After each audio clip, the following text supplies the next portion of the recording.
Hey guys, I'm Juan Ortiz, yes, and welcome to That's Juan. I know I am a couple of days late to the Cinco de Mayo thing, but you know, when have I ever been on time with these holidays? I've done the Martin Luther King Day, after Martin Luther King, Black History, I did it way towards the end of February. St. Patrick's Day, I did it after. I didn't do nothing for Easter. So you know what, I don't really keep up with these holidays, so you know, I'm just gonna work on my own calendar. I always prepare you guys for the next year to make sure that we do better. On Friday it was Cinco de Mayo. Yes, Cinco de Mayo, not Cinco de Drinko! I'm here to tell you that Cinco de Mayo isn't really what you think it is and why you're doing it wrong.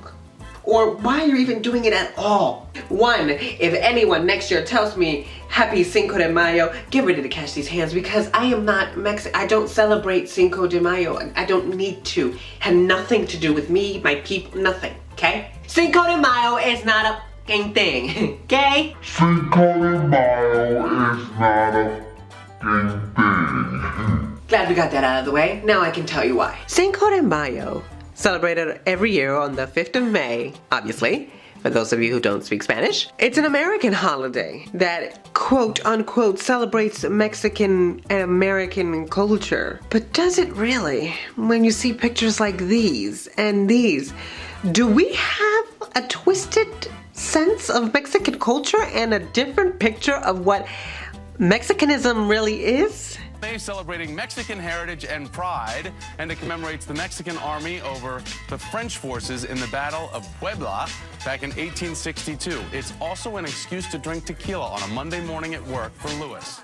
Duh. Cinco de Mayo celebrates the victory of the Mexican army over the French army in the Battle of Puebla in Puebla, Mexico, and the expulsion of the French from Mexican territory. And what is so important about this battle is because the French army at the time had one of the most powerful armies in the world. And Mexico didn't really have that strengthened body to them. So not only that, they were outnumbered. The French, there was a bunch of French and there was just, you know, a little bit of Mexicans compared to the amount of French fighters. But Mexicans won that battle.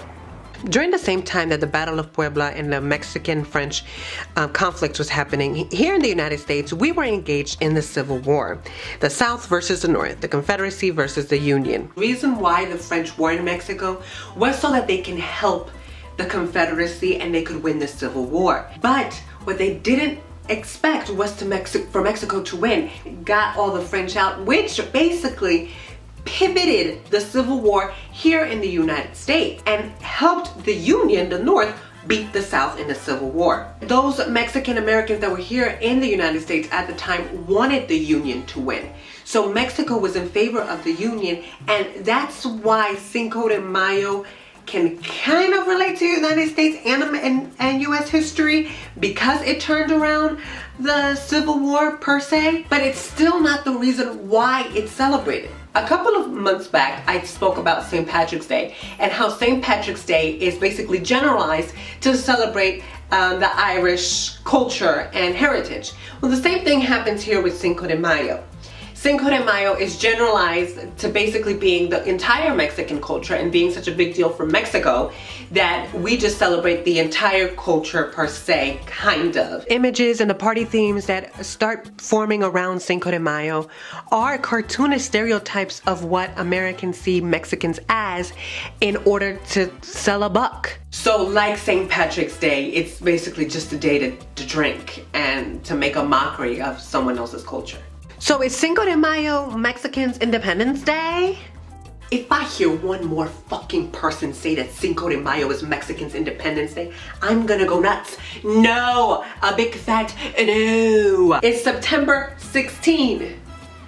Months away from Cinco de Mayo. Maybe Cinco de Mayo is the time to take out the sombrero, wear the poncho, the maracas, eat hard-shell tacos, drink tequila and margaritas. Hard-shell tacos are not Mexican food at all, okay? So let me help you out. This is how you should really celebrate Cinco de Mayo if you really want to acknowledge the culture. Go to an actual Mexican restaurant. There are a lot of Mexican-owned businesses around that you can help out. Don't go to On the Border, don't go to Chevy's, don't go to Jose Tejas, don't go to Taco Bell. Those are not owned by Mexican business owners. Cinco de Mayo is not the problem here because we can commemorate and celebrate that one battle that had an effect here in America. But what we cannot do, and I will not allow us to do, is to make a mockery and make fun of a culture. So to conclude, Cinco de Mayo is not Mexicans' Independence Day. Cinco de Mayo is not a huge deal in Mexico. Don't tell me Happy Cinco de Mayo. It has nothing to do with me. I'm Guatemalan, okay? And I have a question for all you guys who defend why we celebrate Cinco de Mayo and why Cinco de Mayo should be a thing. Why are we so ready to celebrate this culture and, you know, the tacos and the enchiladas and the tequilas, but are the first to want all Mexicans out of this country and want a huge wall between the United States and Mexico? Answer me that. Thank you for watching. Make sure you give this video a thumbs up and subscribe to my channel, and then come back in 2 weeks for more here on That's Juan. I'm Juan, and I'll see you guys in 2 weeks.